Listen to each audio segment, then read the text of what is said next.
Okay, guys, welcome to Social Studies today. You guys, I want to cover a little bit about the Korean War, and I just want to give you some background. So after World War II, similar to after most wars, they divided up. Basically, they made a treaty and kind of tried to repair the world, but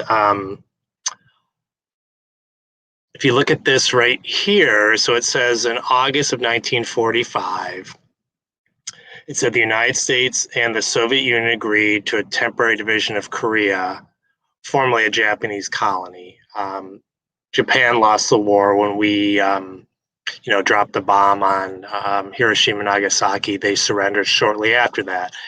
And Japan had basically, Korea was a colony of Japan. So the United States and Russia divided up Korea along the 38th parallel.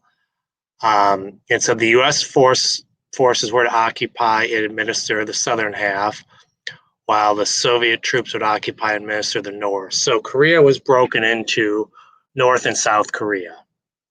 The United States was in the south, and the Soviet Union was in the north.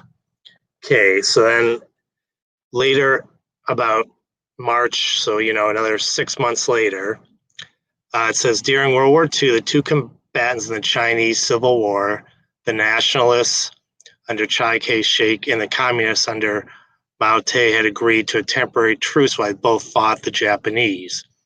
However, less than a year after the defeat of Japan, the truce fell apart and large-scale fighting resumed between the two sides.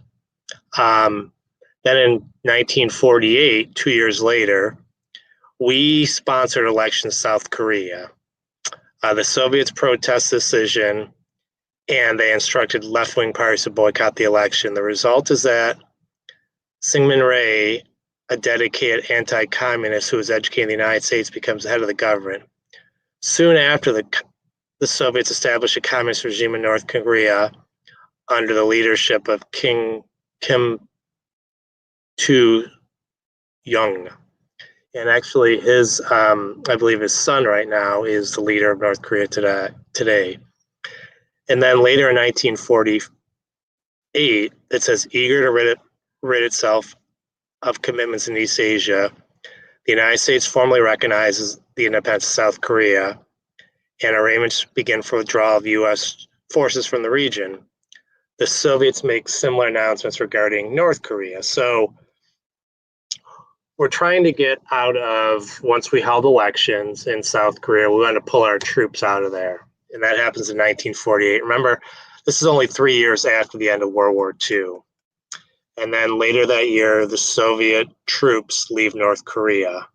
Okay, so what I want to show, I want to give you some context here, you guys, of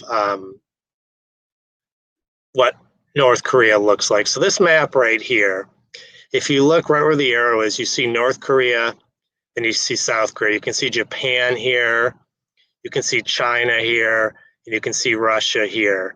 So this is really, and then there's the East Sea of Japan, the Philippine Sea, Yellow Sea. And what we have here, in this map over here, this top part, this is North Korea, and over here is South Korea.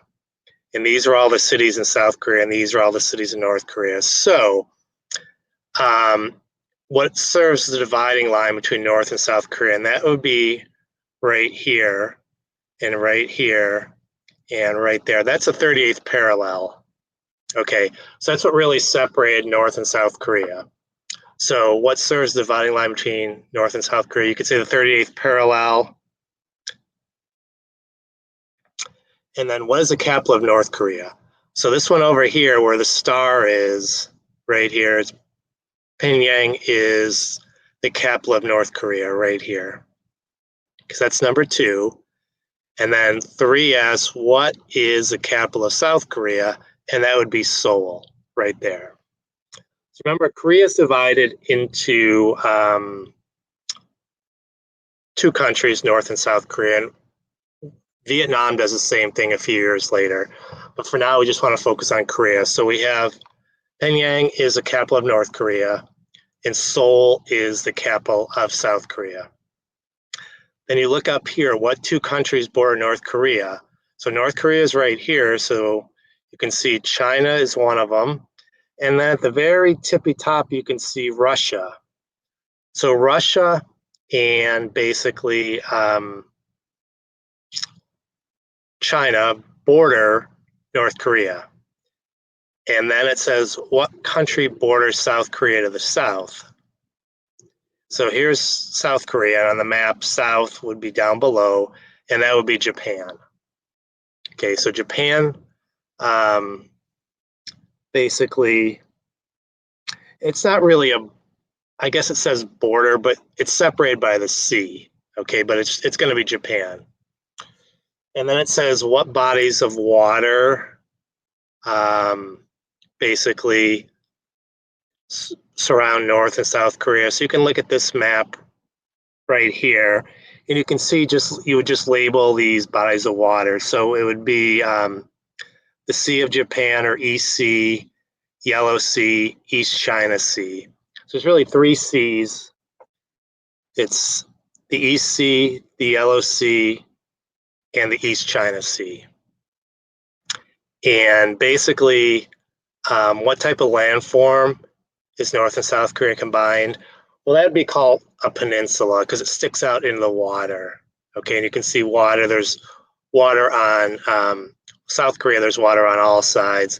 North Korea, there's some land up here, but the whole country of North Korea would be considered a peninsula. And then if you look up here, what natural features serve as the border of between China and North Korea?